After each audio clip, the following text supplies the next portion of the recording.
শুভ দুপুর বন্ধুরা। আজকের দুপুরের মেনুগুলো দেখিয়ে দিই। দেখাচ্ছি।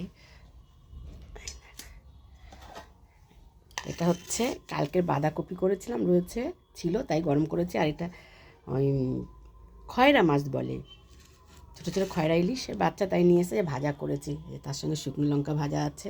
মাছ ভাজা দিয়ে ভাত খেতে কিন্তু দারুণ লাগে। করেছি পেঁয়াজ কলি আলু ভাজা করেছি। আর কি রান্না করেছি দেখাচ্ছি।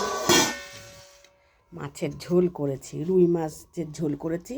এই যে ফুলকপি, দেখো ফুলকপি বড়ি আলু দিয়ে রুই মাছের ঝোল করেছি।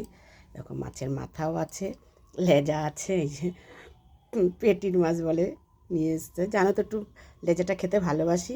রুই মাছ আনলে লেজাটা নিয়ে আসে তোমাদের দাদাভাই। এই হলো আমার আজকের দুপুরে রান্নাবান্নার। ভাতটা তোমাদেরকে দেখাই, ভাতের এটা কোথায় আছে। এই দেখো ভাতটা ওভেনের উপরেই আছে, গরম থাকবে। ভাতটা আজকে শেষেই করেছি, ওই জন্য ভাতের এটার ওদিকে নিয়ে এই দেখো গরম গরম ভাতে এই যে ধোয়া উঠছে। ঠিক আছে, এই হলো আমার আজকের দুপুরে রান্নাবান্না। মেনুগুলো কেমন হয়েছে জানিও তো বন্ধুরা।